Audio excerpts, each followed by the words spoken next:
만 위대하고 전지전능하신 하나님께서 제 삶을 주관하시고 역사하심을 간증하여 그 영광 드높이라고 하시기에 부끄럽지만 순종하여 이 자리에 섰습니다.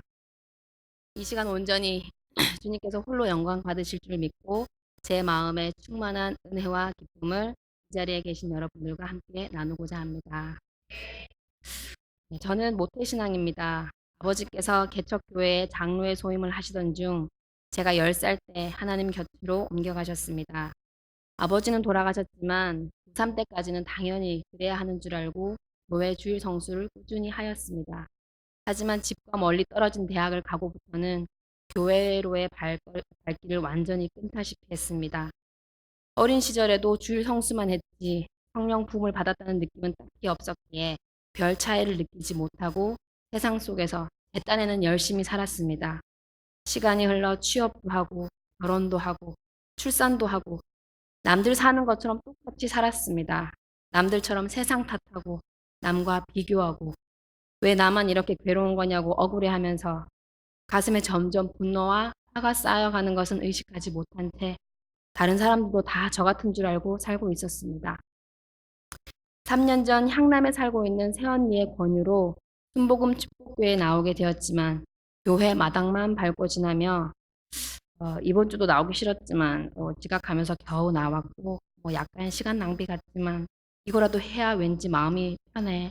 이렇게 스스로 위안을 삼으며 교회 누구와도 교제하지 않고 심지어 담당 전도사님, 구역장님께도 마음을 열지 않고 3년을 흘려보냈습니다. 그러던 중 육아휴직 중인 저에게 이 기회를 놓치면 너무 아깝다며 전도사님께서 40일 말씀 양육을 권해주셨습니다. 당연히 나하고는 상관없는 교회 연례 행사겠거니 하고 넘기려는데 차량 운행도 매일 하니까 부담 없이 나와서 은혜 받으라고 수차례에 걸쳐 간곡히 권유하시기에 평소 대면 형식적으로 겨우 인사만 드렸던 저한테 이렇게도 신경 써주시는 것이 너무 감사해서 일단 알겠다고 대답만 하였습니다. 매일 못 갈 것 같다는 밑밥을 깔아놓았으니 몇 번 나가는 신용하고 별로 바쁠 것 없는 일상을 그럴듯하게 포장해서 바쁜 척하며 슬그머니 나가지 않겠다는 심산이었습니다.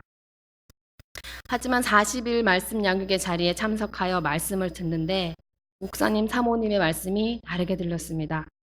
주일에 형식적으로 앉아서 자리 지키려고 듣던 말씀과는 다르게 마음에 담겨졌습니다. 주일 예배 드린 후 집으로 돌아갈 때 차 키로 차문 열기도 전에 머릿속에서 사라졌던 게 말씀인 줄 알았는데 은은한 향기로 남아 제 일상을 지배하는 게 바로 하나님의 말씀이었습니다. 그리고 더 대박은 기도 시간이었습니다.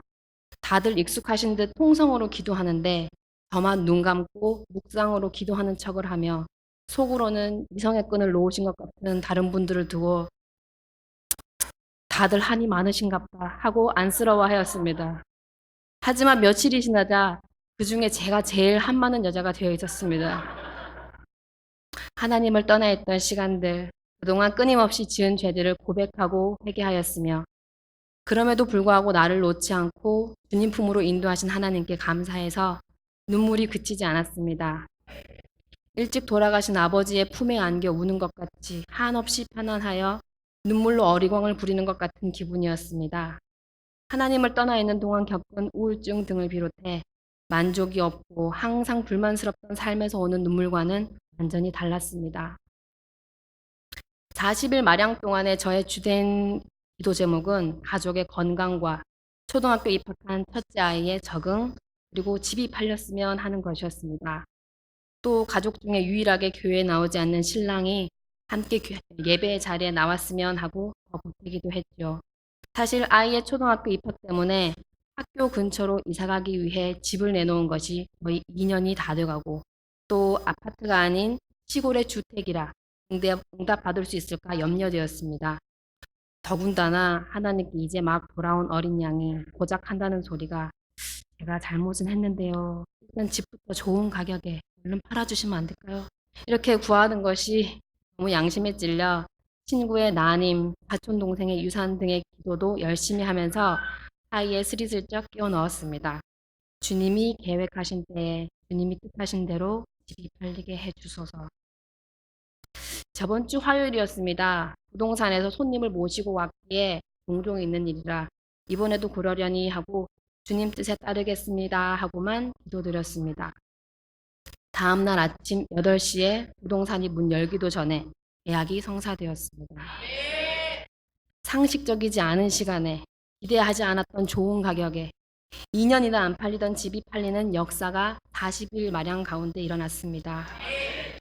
그리고 나서 곰곰이 생각해 보니 제가 3년 전 새언니 말씀 양육 때 기도 응답으로 교회에 다시 나오게 되었듯이 교회를 떠나 있던 신랑이 저번 주부터 함께 손잡고 주일 예배를 드리게 되었고 첫째 아이 학교에서 앞, 옆, 뒷자리 친구들이 모두 독감에 걸리고 그중 하나에는 독감에 걸린 줄도 모르고 저희 집에서 저녁까지 먹고 가는 환경에서도 독감을 피해 건강 지켜주신 역사가 있었습니다.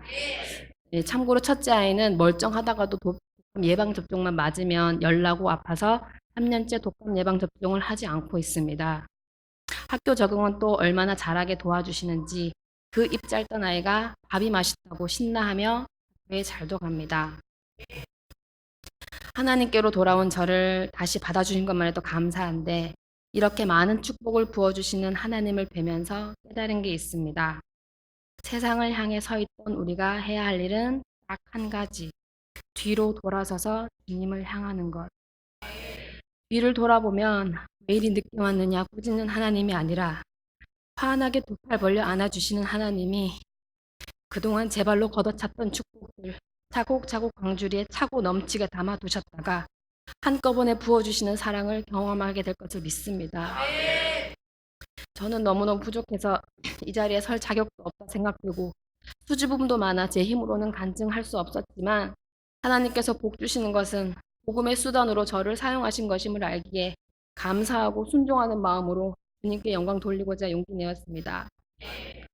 마지막으로 저의 섬김을 저보다 더 기뻐하며 응원해 주시고 남양까지 왕복 1시간이 넘는 거리를 기쁨으로 차량 운행해 주신 김유자 전도사님, 항상 겸손한 자세로 복되는 하나님 말씀을 새끼새에게 먹이주는 어미새의 심정으로 꼭꼭 씹어 넣어주시는 목사님, 사모님께도 감사드리고 늘 건강하고 안전하시기를 기도드립니다.